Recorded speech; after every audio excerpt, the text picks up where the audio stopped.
Hey folks, welcome back to Indaba Africa. This is Chris again, and this is another one for our segment To the Stars, Space and Astronomy. Kind of a follow-up on the SN10 Starship launch and successful landing at the Boca Chica facility in Texas for SpaceX. Well, we all know what happened. It did land successfully, not quite perfectly, not quite in the right spot, and kind of a little crooked. Looked like the Leaning Tower of Pisa there.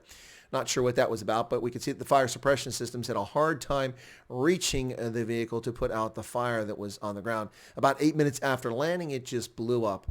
Watching it in real time, it seemed to me like it was 2 minutes after it landed, but after the fact, having looked at the tape and read reports, it was about 8 minutes. The time went by so fast as we're all simply astounded and amazed at how SpaceX's Starship SN10 prototype actually went into space, reached apogee, turned, descended, rotated, landed vertically, and then it blew up a few minutes later. But nonetheless, a major success for SpaceX. Let's pick up the SpaceX mission right here for SN10.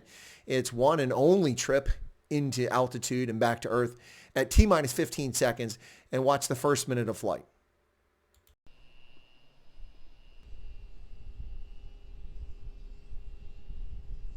T-minus 10, 9, 8, 7, 6, 5, 4, 3, 2, 1. Ignition. We got liftoff.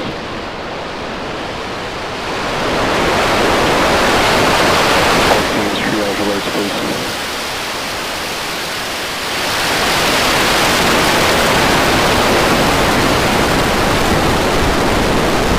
Acknowledge software. FC2, please prepare for section 35. OSC, FC1, LVN.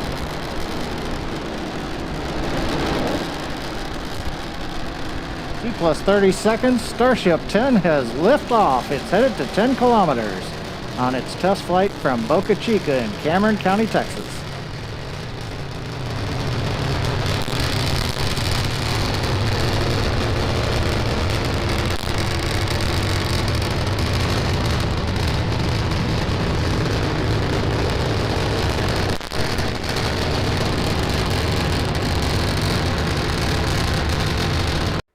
In this next 30 seconds of flight from SpaceX's amazing camera work, you can see as the SN10 continues up through the atmosphere, beautiful view down below of the South Texas shoreline and the Caribbean, and you can see the engines firing from inside. Quite a stunning sight here for about 30 seconds as it goes towards its peak altitude.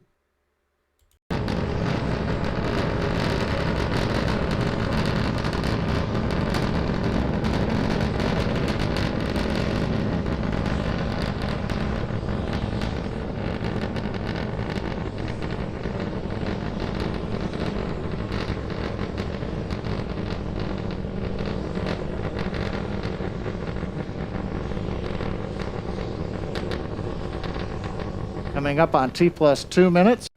And now let's watch as SN10 reaches apogee, engines cut. It's like this. It turns to descend back to Earth like a fat cigar as it comes down, and eventually it begins its descent for about another 30 seconds here. We'll watch this.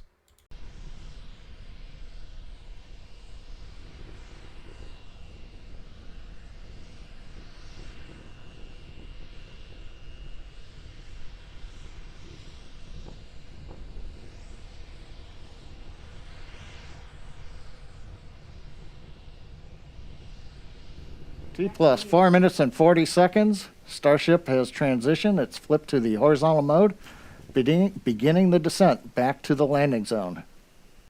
As you'll see in this sequence, at about 5 minutes and 46 seconds after launch, T plus 5:46, it begins its flip sequence, and at 6:20, SN10 successfully lands. First time this has happened for the Starship, this prototype. Quite a significant achievement. All the data that is recovered from this, the film, the telemetry, all this information will prove to be invaluable for SpaceX as it moves forward. But this successful lands at 6:20, making historic action of a spacecraft landing back on the Earth successfully vertically. We had rockets come back, but not the craft with the rocket. This is the first time. Of course, we know that 8 minutes later, it went kaboom, and it kind of blew up on the pad. Elon Musk, not disappointed in the outcome of SN10, paid tribute and homage to his spacecraft, saying that SN10 is in Valhalla, a place where Viking warriors go when they pass away. Unbelievable. Well done, SpaceX. Well done. We're down below 2 kilometers. We're preparing to light 3 Raptor engines to begin the flip sequence. It'll culminate with landing on the landing pad in Boca Chica.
Third time's a charm, as the saying goes. We've had a successful soft touchdown on the landing pad.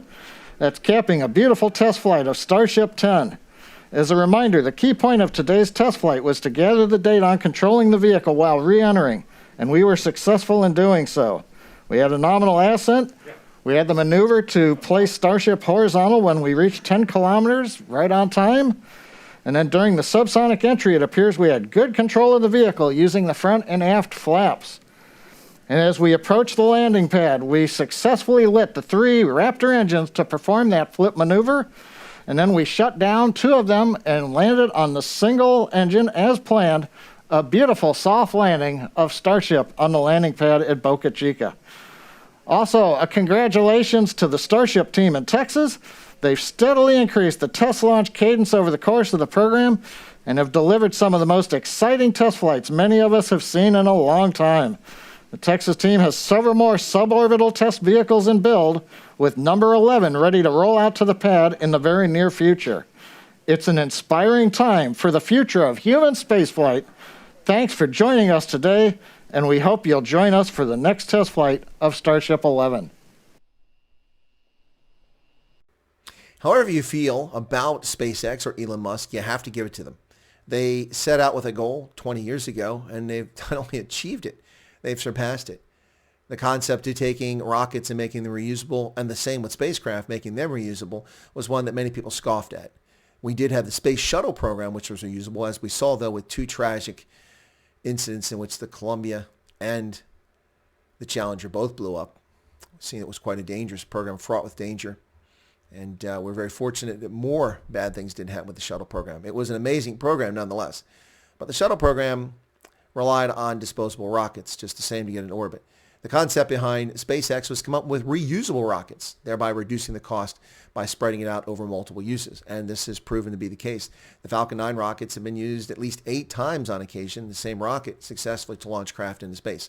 And now Musk is trying this with SpaceX with the Starship capsule, and that's what's going on here. So let's look forward to SN11. This should be another great launch for SpaceX. And a lot of people, I'd say probably half, are waiting for a successful takeoff, landing, and success. And the other half are waiting for takeoff, landing or not, but kaboom. That's what they want to see.